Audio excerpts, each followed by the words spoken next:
In Enfield, North London, extreme cleaner Nick has been called to a private flat. At the moment, we're unsure exactly what is behind these doors, but we do know the RSPCA have been here and taken cats away. The guess is it's going to be in quite a bad state. Nick doesn't have to look for any clues. The problems are obvious. Oh, yeah, it's quite an odour in here, let's put it that way. Floor space is limited as well because there's quite a lot of, vodka bottles, to be fair. I think this person who ever lived here has been a bit of a drinker. Nick has to quote a price for cleaning and clearing the flat now that the tenant has been evicted.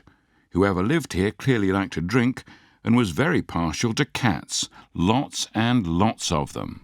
The first thing I'm pointing out here is the bath, which is absolutely horrendous. It is absolutely chock-a-block with cat faeces. That is pretty horrendous. You've got cat mess all around the floor. How someone could live like this, I do not know. Probably have to drink a lot of vodka to be in this place anyway. The living room isn't much fun either. There again, vodka bottles, more cat mess, infestation of flies here.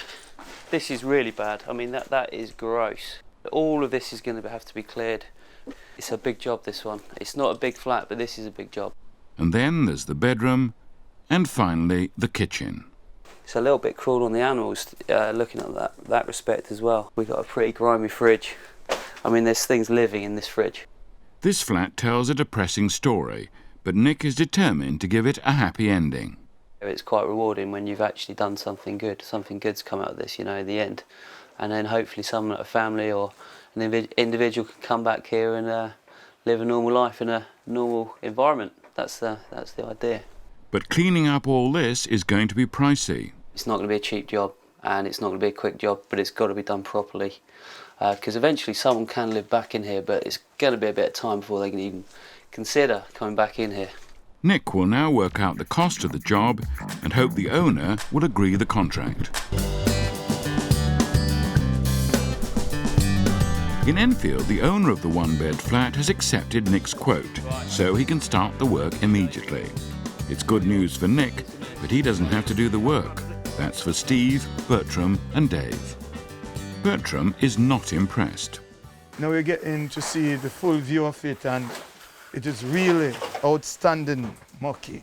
The flat was home to a multitude of cats, so Steve must take precautions before the boys can start the clear-up. Just spraying in case any fleas in here. Cats, dogs cause fleas and that, so you can never be too careful. Bertram's found some unwelcome visitors in the bedroom. Bed bug, they go inside your clothes, go home with you, inside your bed, so the first thing you have to do is kill them. It may seem a tough way to earn a living, but not for Bertram. I look forward to all this type of job. That's a job really I specialize in most of all, because I enjoy doing it, going inside, see something like this, get to read all the bugs, and look forward to do many more. While Brian starts to clear the hoard of vodka bottles, Steve tries to work up an appetite. Steve getting that sandwich for his lunch in the fridge for about 2 years. It's my favourite sandwich, chicken and stuffing. Can't beat this, with a bit of meal. Bertram soon finishes spraying. So now I think the place is sanitized and good for us to go on do our job. Now the boys can get stuck in. Steve's wasting no time in the kitchen. The dirtier the job, the better. The smellier, the better, trust me. There's not many people really want to do the dirty jobs, but some of us just don't mind it. Like the stench coming off some of these, rotten food, meat, it's good for you. Despite the disappointing sandwich, Steve is still on the lookout. Not too bad, not too bad. Oh, you got the chicken. Now that smells, that is a bit bad one. Chicken breast with creamy wild mushroom. There's a little party goer. Spraying is the easy bit. Bertram's now got to get to grips with the problem. It's a bit shocking when you first get to it. And when you see it, you don't know where to start. Should I start here or there? But finally you have to just get down and start somewhere.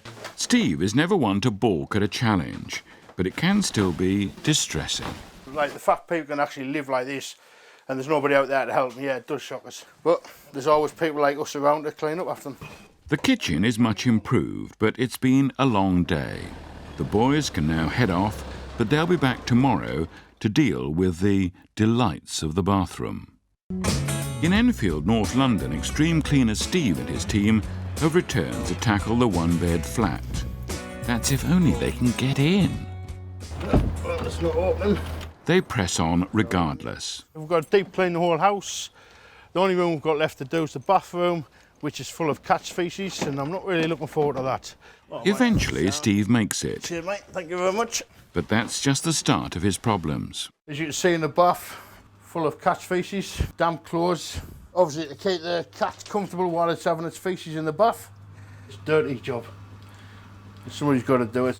Even for a veteran like Steve, there's something unusual about this case. First time I've actually seen that much cat's feces in a bath. I've seen a little dollop now and again, but never that much. There's no reason whatsoever on earth why people live like this for. She definitely wasn't using this bath, I can tell you that now. Steve's not put off by a little local difficulty.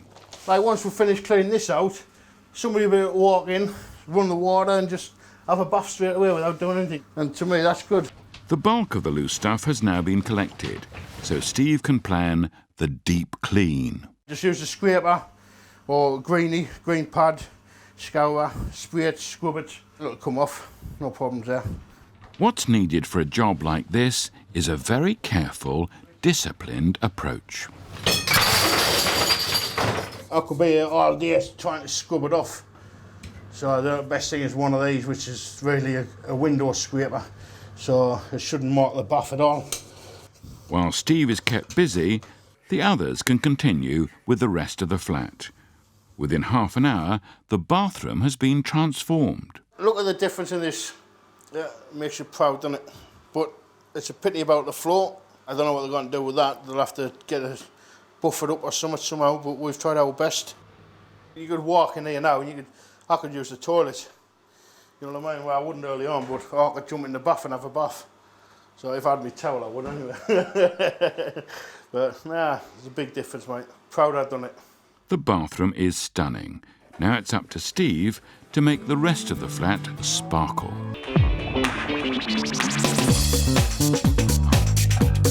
In Enfield, Steve and the boys are putting the finishing touches to the deep clean.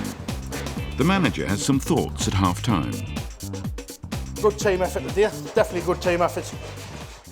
While Steve has dealt with the bathroom, James has been sorting out the kitchen.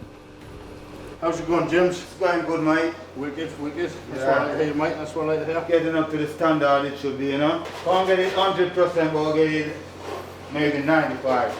95 is next to 100, so should be okay. And it's going to be hard to get the floor 100%. This just off the cat's faces and all that, stuck to the wood and every other bits and bobs that was in here, so we've got to scrape it up. After a few hours of hard graft, they've got a result. If you look at the state of this place, how clean it is compared to when we first came in, and I tell you what, I'd move in here tomorrow myself. That's how good I think this place is. It's all clean, immaculate, floor's done, walls, windows, everything's done. So in my eyes, this is a job done.